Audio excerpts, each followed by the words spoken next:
بسم اللہ الرحمن الرحیم۔ جی السلام علیکم ورحمۃ اللہ وبرکاتہ۔ امید کرتا ہوں اللہ تعالیٰ کی رحمت کے ساتھ آپ سب خیر و عافیت سے ہوں گے۔ آج کا ہمارا ٹاپک ہے الف کے اوپر گول دائرہ، گول نشان ہم نے خود کب لگانا ہوتا ہے۔ چلتے ہیں ویڈیو کی طرف۔ سب سے پہلی بات میں یہ کر دوں، آپ سب کو پتہ ہے الف مدہ کسے کہتے ہیں۔ الف مدہ کا مطلب ہوتا ہے الف سے پہلے زبر آ جائے تو جس کے اوپر زبر ہوتی ہے اس کو ایک الف تک لمبا کر کے پڑھا جاتا ہے، اسے ہم الف مدہ کا نام دیتے ہیں۔ اب چلتے ہیں آگے۔ میں نے ایک ویڈیو اپلوڈ کی تھی، اس کے اندر میں نے بتایا تھا کہ جب بھی الف کے اوپر گول دائرہ، گول نشان بنا آ جاتا ہے تو اس الف کو ہم نے کیسے ختم کرنا ہوتا ہے اور اس الف کو ہم نے کب کب پڑھنا ہوتا ہے۔ جس نے میری وہ ویڈیو نہیں دیکھی، سب سے پہلی وہ ویڈیو لازمی دیکھ لیں۔ اب چلتے ہیں آگے۔ آج کی اس ویڈیو کے اندر میں نے آپ کو بتانا ہے کہ الف کے اوپر گول دائرہ نہیں بنا ہوتا، الف سے پہلے زبر بھی ہوتی ہے، یعنی کہ الف مدہ والا قاعدہ اپلائی کرنا ہوتا ہے، لیکن وہ جو گول دائرہ الف کے اوپر وہ بنا نہیں آئے گا، ہم نے خود الف کے اوپر گول دائرہ لگانا ہوتا ہے۔ ایسے کون کون سے مقامات ہیں؟ چلتے ہیں ویڈیو کی طرف۔ سب سے پہلی ایک مثال میں آپ کو دوں گا، یہاں پر دیکھیں قل انما انا بشرم، یہاں پر ایک لفظ استعمال ہوا ہے انا۔ انا کا مطلب ہوتا ہے میں۔ پورے قرآن پاک میں جب بھی لفظ انا استعمال ہو جس کا مطلب ہوتا ہے میں، تو وہاں پر نون زبر الف نا، الف کے اوپر گول دائرہ نہیں بنا ہوگا، ہم نے خود اس کے اوپر گول دائرہ لگانا ہے۔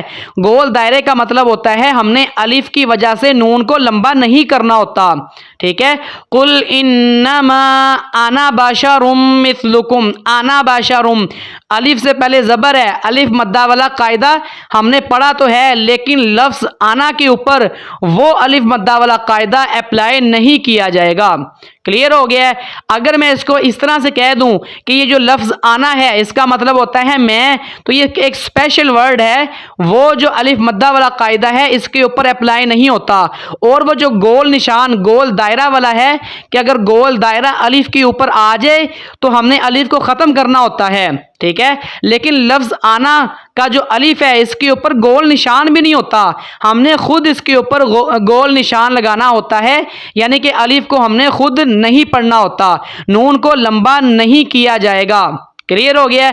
ایک اور مثال آپ کو دوں گا، یہاں پر دیکھیں سورہ یوسف کے اندر ایک آیت ملتی ہے قال انا یوسف وہذا اخی، انا یوسف، انا نہیں ہم نے کرنا، حالانکہ الف کے اوپر گول نشان گول دائرہ نہیں بنایا، ہم نے خود اس کے اوپر گول دائرہ لگا دینا ہے، الف کی وجہ سے نون کو لمبا نہیں کیا جائے گا۔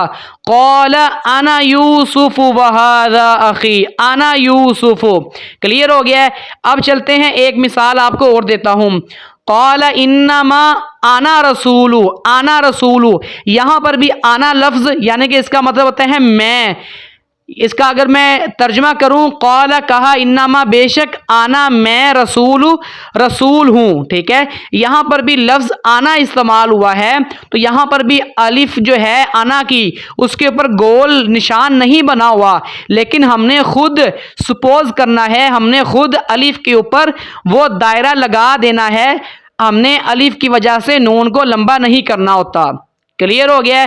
یہ ایک لفظ آنا جس کا مطلب ہوتا ہے میں، پورے قرآن پاک میں جب جب بھی استعمال ہوگا آپ نے الف کی وجہ سے نون کو لمبا نہیں کرنا، حروف مدہ والا قاعدہ اس آنا کے اوپر اپلائی نہیں ہوگا اور گول نشان بھی اس کے اوپر نہیں ہوگا، لیکن ہم نے گول نشان خود اس کے اوپر لگانا ہے۔ کلیئر ہو گیا ہے؟ اب چلتے ہیں آگے۔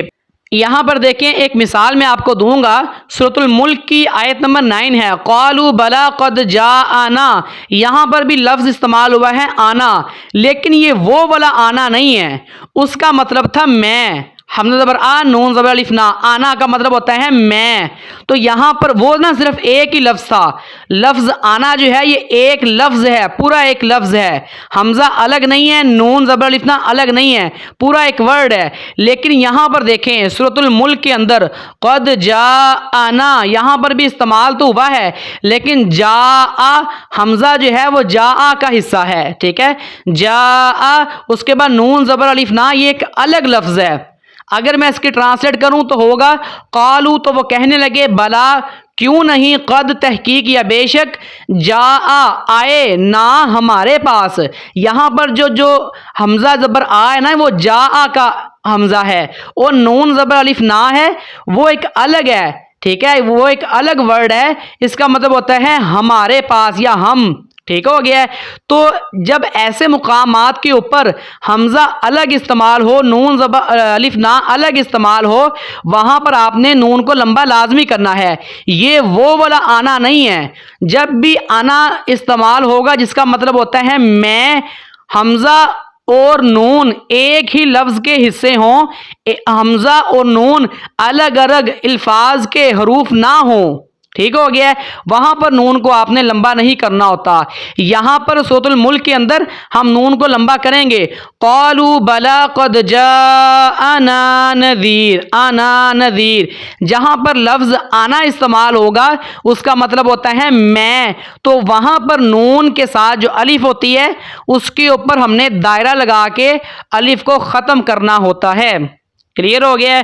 امید کرتا ہوں آپ کو بات سمجھ میں آ گئی ہوگی.